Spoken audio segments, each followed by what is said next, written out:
will favor me this way. I never believed that Chineke will favor me this way. Hey, I didn't know she will favor me this way. Hallelujah, ekere. Ó yẹ kó lè ṣe jù bẹ́ẹ̀ lọ.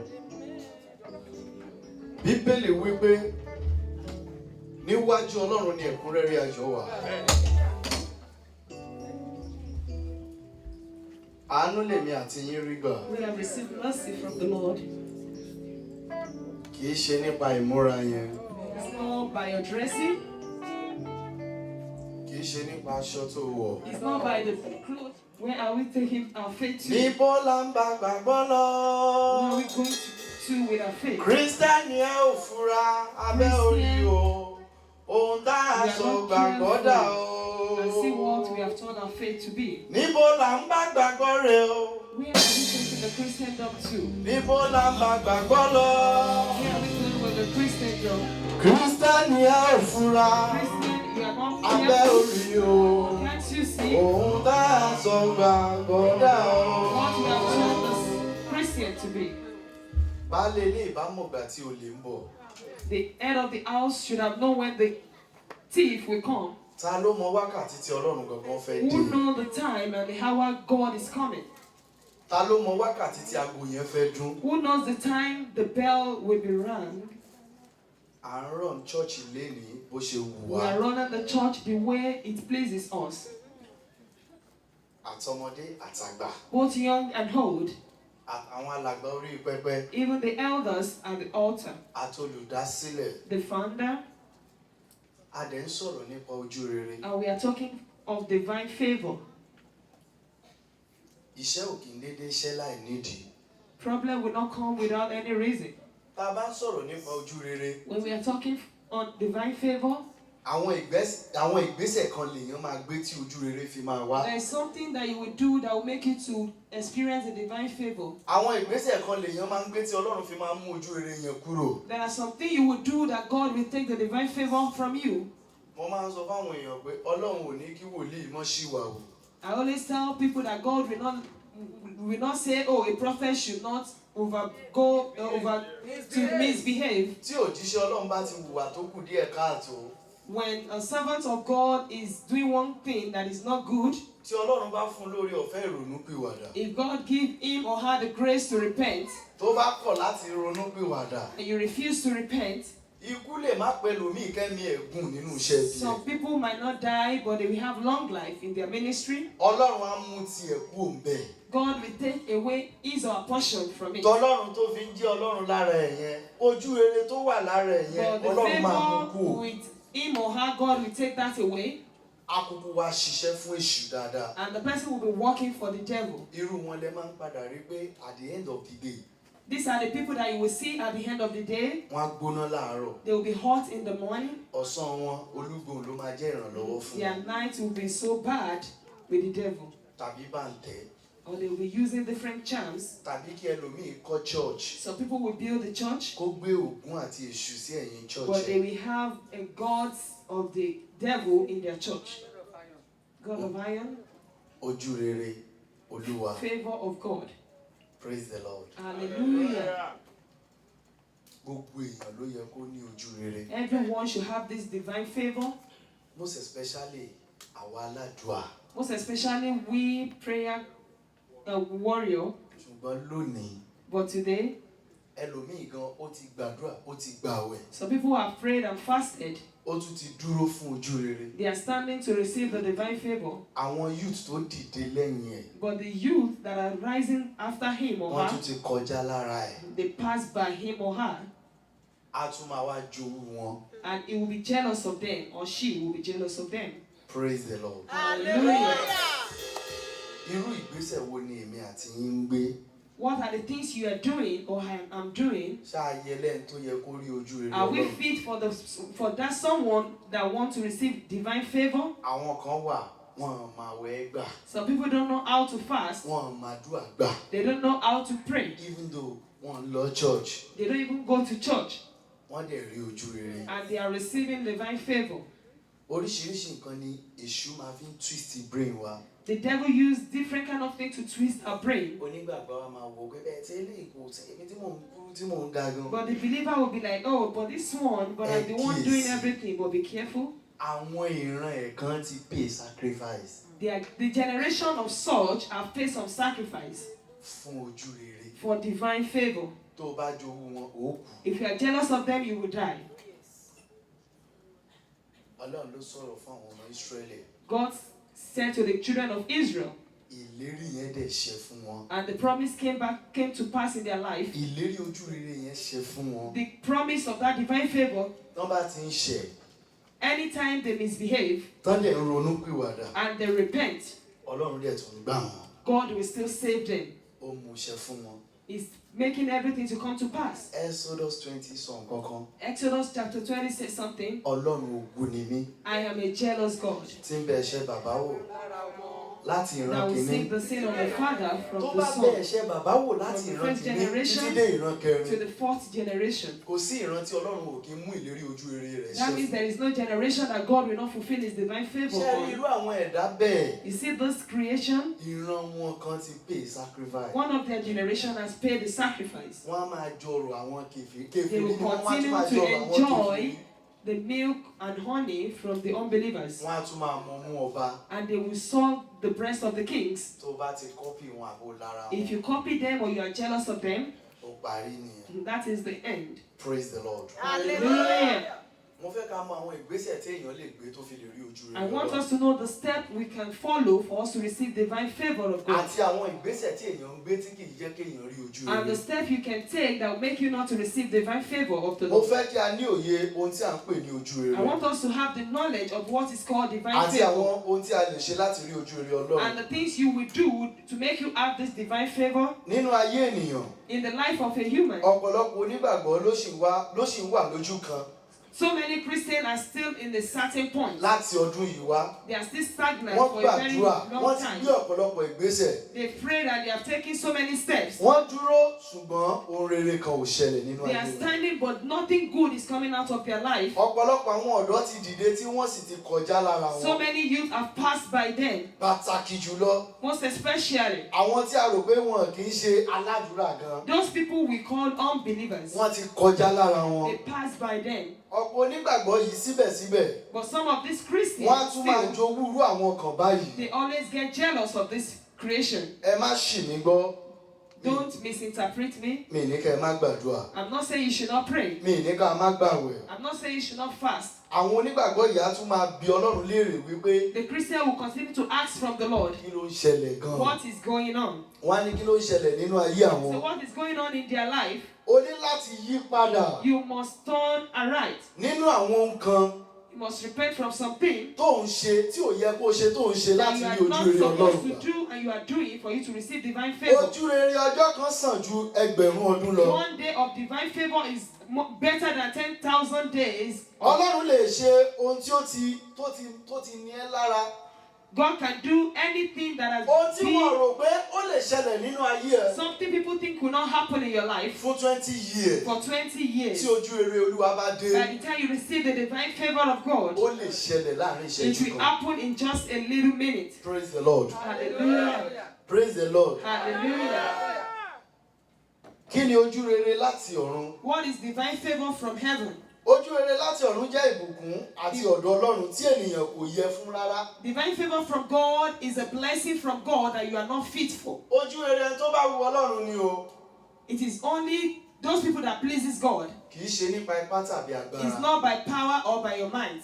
Ẹni tó bá wu Ọlọ́run ni. It is the person that God wants to favor. Ọ̀rọ̀ kan máa ń bà mí lẹ́rù nínú Báíbù. There's a word that always make me to fear in Bí the ọmọ Bible. Ísírẹ́lì pọ̀ bí iyanrìn etí òkun. He said, as many as the children of Israel. Àwọn tóun ó ṣàánú fún He said, those that he will show compassion on, lòun ó ṣàánú fún. he will show compassion Mo on. wá máa ń meditate lórí ẹ̀ pé My father always meditates on this word. ṣé àwọn èèyàn kan wà tí wọn ò ní ràánú Is gbà? there still some people that will not receive mercy? Praise the Lord. Hallelujah. Ó possible. It is possible.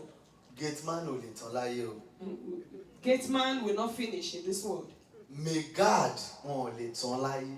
Even the security guard, they will still be. Ọlọ́run ni ọ́, Ọlọ́run ni ọ́. You are God. Ọlọ́run ni ọ́, má fi mí dára tí ó bà mí You nínú are jẹ́. God. Don't make me. Ọlọ́run ni ọ́, Ọlọ́run ni You are ọ́. God. Ọlọ́run ni ọ́, ta ni yóò dá ọ lẹ́bi? Who can blame you, God? Ọlọ́run tó dáwọ́ tó ń fẹsẹ̀ méjèèjì rìn God báyìí. that created you, that is walking on your 2 feet, Tó rí ojú rere. and you are receiving divine favor. Ṣé mọ̀ pé ojú rere ju ojú rere lọ? You know there is divine favor and there is divine favor. Ó yàtọ̀ síra wọn o. It is different. Kìkì wípé kéèyàn ní ìtẹ́lọ́rùn pẹ̀lú tiẹ̀. But it is only when you are satisfied with your home. Ọlọ́run yẹn náà ló dé tó máa rìn báyìí. It is the same God that will create someone that will be crippled. Praise the Lord. Hallelujah. Mo wo Facebook ọjọ́ kan mo rí ọmọ kan arọ ni kò lè dìde rìn.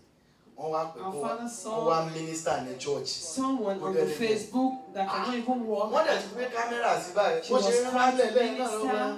in the Ara church. ẹ̀yìn Olúwa. And she was singing that people should Torí praise God àánú rẹ̀ dúró. because His mercy Ara endures. ẹ̀yìn Olúwa. That praise God people. Mo wá dọ̀dẹ̀. Our father was dumbfounded Ọmọ yìí ò lè dìde. that this person cannot stand up. Ṣé mọ̀ pé ó ń kọrin yẹn, ṣé mọ̀ pé ojú rere kan ti ní. She was singing that is a favor, Ó dẹ̀ tún fi ti ẹ̀yìn Ọlọ́run. and she's using her own to praise God. Ẹ pàtẹ́wọ́ fún Jésù. Let us clap for Jesus. Ìbùkún láti ọ̀run tí èèyàn ò yẹ fún rárá. Blessing from heaven that you are not fit for. Ojú rere wà ní oríṣiríṣi ọ̀nà. We have favor in different dimensions. Bí àpẹẹrẹ, Examples: ọlá, wealth, ọrọ̀, riches, ọgbọ́n, knowledge, òye, wisdom, ìgbàgbọ́ faith, àti bẹ́ẹ̀ bẹ́ẹ̀ lọ. and so on. Gẹ́gẹ́ bí onígbàgbọ́, As a Christian, a jẹ́ ajogún nínú ojú rere we are partaker of this divine láti favor ọ̀dọ̀ Ọlọ́run wá from ni. God Almighty. Praise the Lord. Hallelujah. Èmi àti yín ojú rere You la and ní. I, we have received divine favor for us to be here. Èmi ni Ọlọ́run yín tó mú yín jáde. I am your God that brought you out from the land of Egypt. Kí náà ń pè ní Íjíbítì? What is Egypt? Praise the Lord. Hallelujah. Ilẹ̀ tí wọn àti mọ Ọlọ́run. The land they don't know God.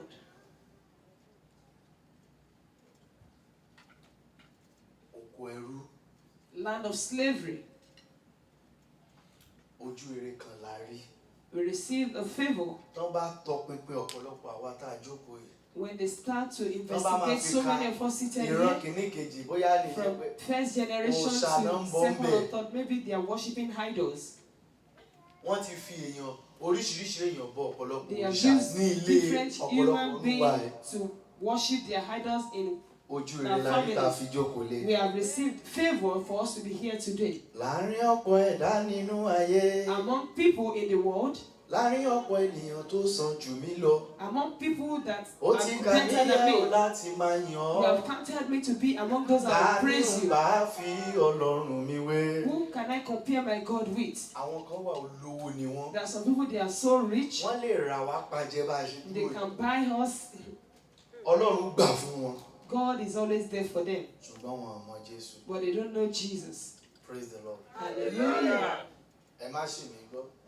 Ọ̀pọ̀lọpọ̀ nínú wa náà bá a ṣe jókòó yìí. So many of us, as we are seated, Pretender ni wá o. we are all pretenders. Torí pé tán bá tú wa wò. Because by the time they check us, Àìsí ẹlẹ́yìn tó yẹ kán máa pè ní we are onígbàgbọ́. not fit for someone to be called a Christian. Ibi tá a dùn mọ́ láwa yìí. This is how far we can be. Ẹni tó ń wá ojú rere. The person that is looking for divine Amẹ́ríkà favor, ti sọ ìlú dẹ̀rọ̀.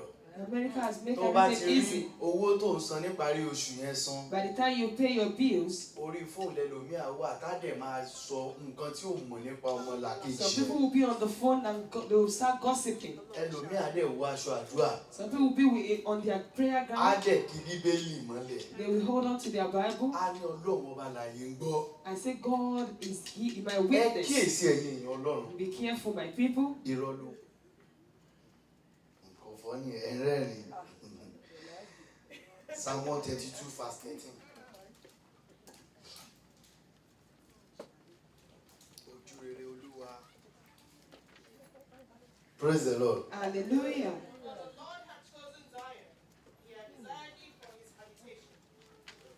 Nítorí tí Olúwa ti yan Síónì, Ó ti fẹ́ fún ibùjókòó rẹ̀.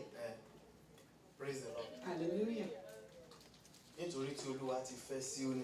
Because the Lord has loved Zion, Ó fẹ́ fún ibùjókòó ẹ̀. He had desired it for His habitation. Bí gbogbo wa ṣe wà níbí báyìí lónìí. As we are here today, Ọlọ́run ló fẹ́ wa fún ibùjókòó yìí. God loves us for this habitation. Ṣé rí ẹlòmíì tí ń fi àjọ̀dún ìsọ́kàn. Some people have put this anniversary in their mind that they will hear. Màmá Ṣógadé, ó ní wọ́n á gbà. Àjọ̀dún àwọn jọ máa rọ́ ọ̀fọ̀ ẹ̀ ní. We will run it together. Guess what? But guess what? Kò sí níbí. They are not here today. Hallelujah. Kì í ṣe nípa ikú. It's not by death. Kò kú. The person is not dead, Ṣùgbọ́n kò ní sí ńbẹ̀. but the person will not be there. A ti ranjú mọ́tà yẹn pé ilé tó nǹkan máa wà ní kí àwọn bàbá aládùúgbà tó máa pọ̀ The garment I'm going to put on today, Kò sí níbí lónìí. but the person is not here. Ẹ mọ iye chọ́ọ̀chì tẹ fún lẹ́ńbílò. Do you know how many churches you distributed your envelope to? Bó ṣe pé ìdí kan àbí ìdí kejì náà fi wá bí If it lẹ́yìn. is for one reason or the other, they are not here Wọ́n today, ṣáà rí ojú rere láti wà bí. but they are not favored to be here today. Pàtẹ́ fún Jésù. Clap your hands for Jesus. Praise the Lord. Hallelujah. Ojú rere ṣe pàtàkì nínú ayé gbogbo Favor ènìyàn. is very important in the life of everyone Torí pé òun ló jẹ́ ẹnjìníà fún ọjọ́ ọ̀la wa. because he's the engineer for our future. Praise the Lord. Hallelujah. Ó jẹ́ kọ́kọ́rọ́ kan gbòógì It's fún ayé a particular key to the tó world ní ìtumọ̀. that has a meaning. Ayé tó ní ìtumọ̀ A wà. life that has a meaning, Ayé tí ò ní ìtumọ̀ wà. and there's a life that doesn't have any meaning. Gbogbo field téèyàn bá wà láyé Any field you have, bákan méjì ni. it is between one or two.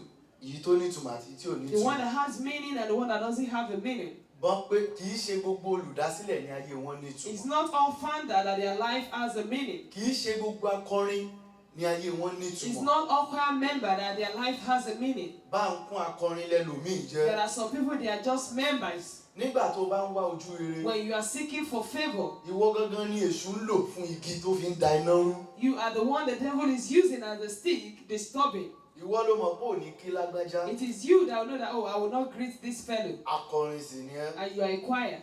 Guess what? Guess what? Ojú rere tá à ń sọ yìí. The divine favor we are talking about Òun náà ló lè gbé wa déjọba is the ọ̀run. one that can take us to the kingdom of God. Ẹ wo ipá tàbí agbára kọ́ náà máa fi kọrúkọ èèyàn It's sí not ìwé by ìyè. power or by might that your name will be written down. Bó o fi àrékérekè gba gbogbo òróró ayé yìí. If you use one way or the other to get all the anointing of Tí this ò bá world, sí ojú rere and you kan, don't have one divine favor, ẹ kíyèsí, be careful. kò níbì kan lọ. You don't have anywhere you're going. Ó rọrùn fún èèyàn láti fi anointing kó èèyàn jọ. It's possible for you to use your anointing to gather people Ṣé together. nítorí pé kò rí ojú rere? But because you don't have divine favor, Ìjọ kan ló máa fi tú wọn ká. you use one day to scatter them.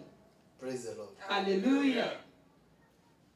Èyí tó ronú, èyí tó ronú, This is worth thinking. èyí tó ronú fẹ́ ni mo yé. It is worth thinking for that one that has Ó knowledge. jẹ́ kọ́kọ́rọ́ kan gbòógì It is a key fún ayé tó ní ìtumọ̀. for a life that Ó has mú a meaning. àyípadà àti ògo bá ènìyàn. It brings glory and a total turnaround for someone. Ọlọ́run máa ń ní ìpinnu fún ayé ènìyàn tó rí ojú rere gbà God lọ́dọ̀ ẹ̀. always have a plan for someone that receive favor from the Lord. Gbogbo ibi tó bá ń dé, Anywhere you go to, kọ́ńtrátì tí ó mọ̀, the contract you don't know anything about, wọ́n á ní kán gbé e fún they un. will say give it to him or her. Wọ́n á ní màmá yẹn la fẹ́ They rí. say it is that woman we want to see. Wọ́n á ní ẹ díje, wọ́n á ní ẹ má jẹ́ ká tiẹ̀ díje rárá. Don't Màmá let yẹn la us fẹ́ vote. rí. We want to see that woman. Ojú rere ni o. That is favor. Àánú mo rí ìgbà tó fi pè mí ó láyàn fẹ́. It is mercy I receive for you to call Irú me mi as a chosen. láwùjọ ọmọ Ọlọ́run. Me among the fellow Irú mi Christians. láwùjọ ọmọ Ọlọ́run o. Me among the Àánú children of God. lórí ìgbà tó fi pè mí ó láyàn Mercy fẹ́. I receive for you to call Psalm me a 30 chosen. verse 5. Psalm 35. Nítorí pé Ẹ, ní ìṣẹ́jú kan ni ìbínú rẹ̀ ń pẹ́, ìṣẹ́jú kan ní ìbínú rẹ̀ ní ń pẹ́. ojúrere rẹ̀ ni ìyè gbé wà. Praise the Lord. For his anger endureth but for a moment, in his favor is life. Màmá, nínú ojú rere ẹ̀ ni ìyè wà o. In his favor is life. Kì í ṣe nípa ipá tàbí agbára. Not by power or by might. Tá a bá fẹ́ explain ojú rere yìí dáadáa, If you want to explain this favor more, òun la máa túmọ̀ títí dé Revelation tó parí. we continue to have different meanings till we get to Revelation. Ìwé Revelation ní tá bá rí ẹnikẹ́ni tí a ò kọ orúkọ rẹ̀ sínú ìwé The yìí. Revelation says if there's anyone that his name is not written down in the book of life, A ó jù sínú adágún we iná. will put them in the lake of fire. Ṣé kìràkìtà ló lè jẹ́ kán kọ orúkọ yẹn Is sínú it by ìwé your yìí? struggling that make your name to be written down? Nínú ojú rere rẹ̀ ní kíni wà o. In his Ìyè. favor is life. Praise the Lord. Hallelujah. Ayé yìí kì í ṣe ìdíje ti agbára. This world is not for us to Bí kò ṣe struggle for ojú rere power, láti ọ̀run wá. but for the favor of God from heaven. Proverbs 9:11.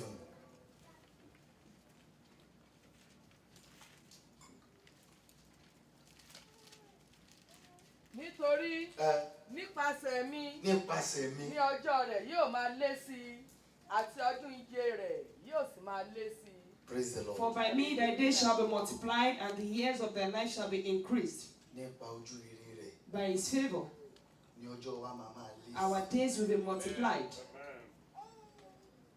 Praise the Lord. Hallelujah. Lábẹ́ àkóso bó ṣe wù ú kò rí. Under no matter what, Gbogbo onígbàgbọ́ pátápátá ló yẹ kó làkàkà every Christian must struggle láti rí ojú rere. to receive divine favor. Ẹ jẹ́ ká ṣe kí á number 1. Let us be fast. Number Àwọn ohun one, tí ènìyàn lè ṣe láti rí ojú rere the àwọn things Ọlọ́run. you can do for you to receive favor from God. First, ìwà bí Ọlọ́run. You have a character like God. Èyí ń ṣí àwọn ilẹ̀kùn oríire fún ènìyàn. This will open doors of good luck to people, Pàápàá jùlọ especially kárí àwọn ènìyàn. Àpẹẹrẹ irú àwọn ènìyàn tí Bíbélì kọ wípé wọ́n rí ojú rere Ọlọ́run gbà. especially those people the Bible made us to know that they receive favor from God. Joseph, Like Joseph, Job, Job, Daniel. Daniel. Praise the Lord. Hallelujah.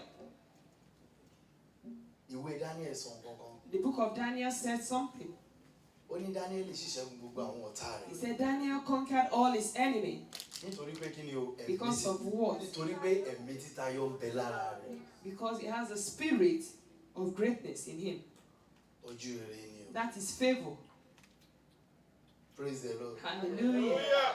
Kò easy o. It's not easy Kán gbé èèyàn kan jù sínú wo kìnìún. for someone to be put in the den of Ẹ mọ̀ pé lion. máa nǹkan náà ló kọjá ààyè ẹ̀ bá There lọ. was one man that passed his boundary in Ibadan. Mi ìmẹ́ tó kọ ní Kabbalah work. I don't know who teach you. Kabbalah. Praise the Lord. Hallelujah. Ah, ọ̀rọ̀ àwọn wòlíì nìyẹn. That is the word of the prophet. Lọ́nà bá ló draw diagram sínú parchment paper. He drew a diagram. Bóyá òwú rẹ́ẹ̀dì àti kìnnì kan ló fi dì. He used a red thread to tie them together. Isaiah ló bá mú un sápò. He put it in his pocket. Ó fẹ́ lọ romance kìnìún. He wants to go and romance lion.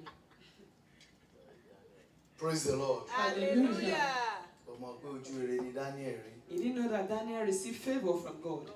Ṣé tó bá yẹ pé síìlì ló wà lápò Daniel ṣó possible ìyá mọ̀ lè jẹ́ kó tó délẹ̀ kí ni ó ti fà á ya tóró fi ìgbẹ́kẹ̀lé ẹ̀ sínú òfo. Because he put his trust in nothing.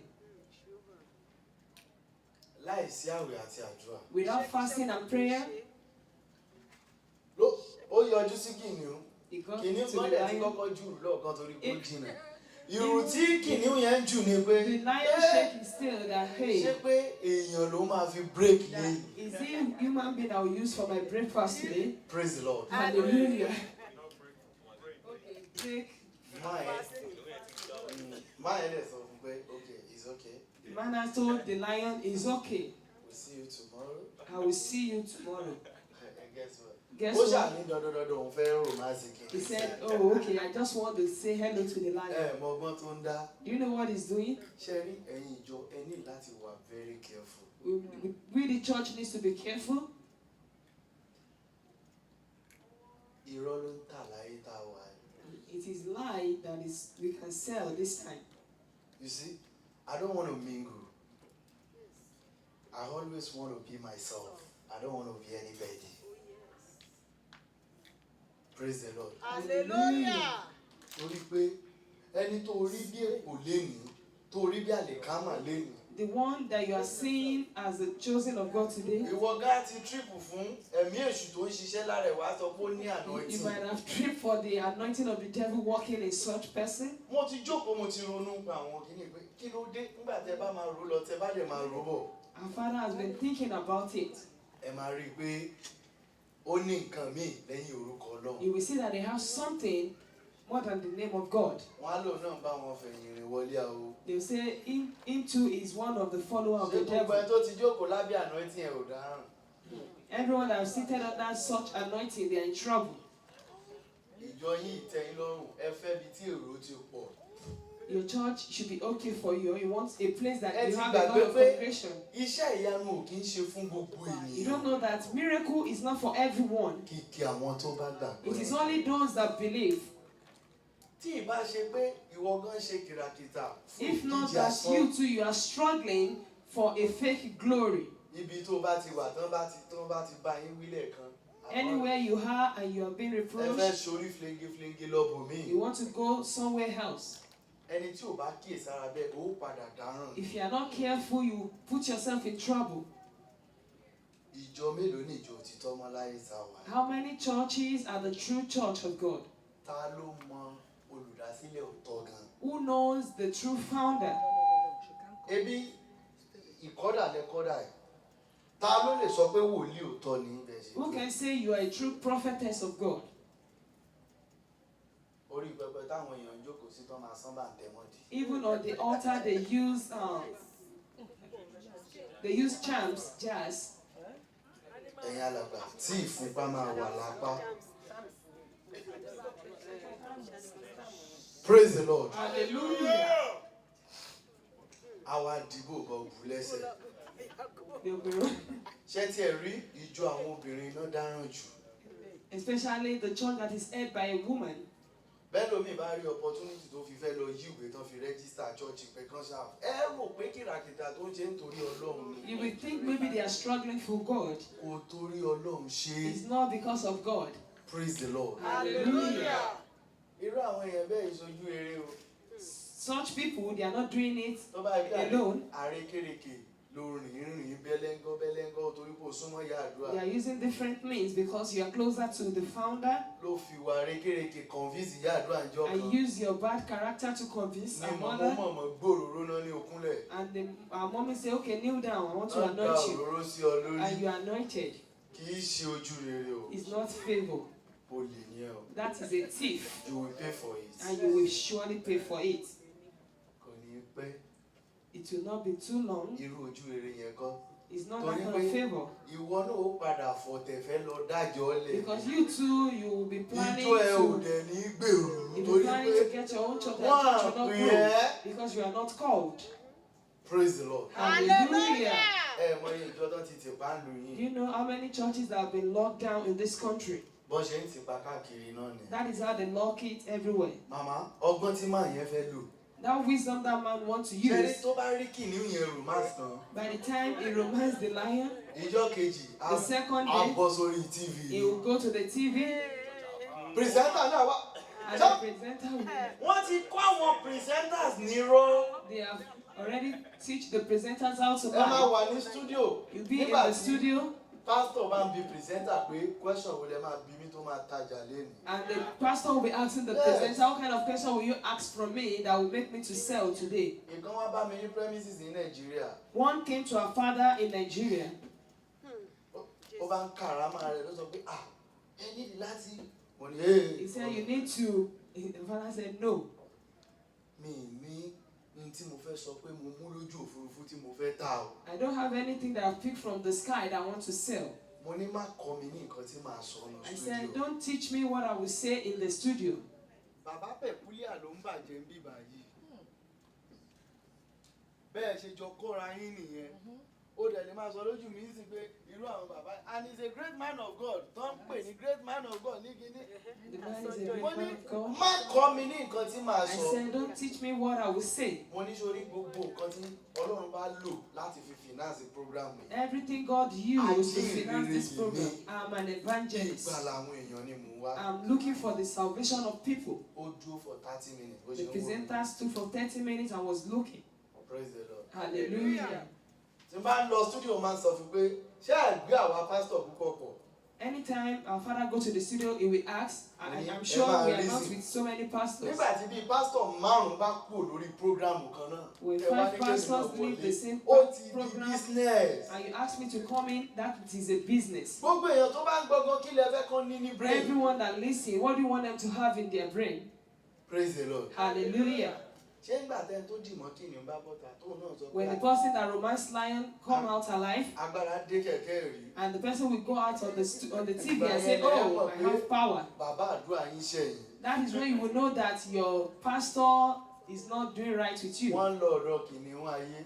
Now they want to go to the lion of the world, Kìnìún rẹ̀ wọn kì í ṣe lion of Judah. not the lion of Judah.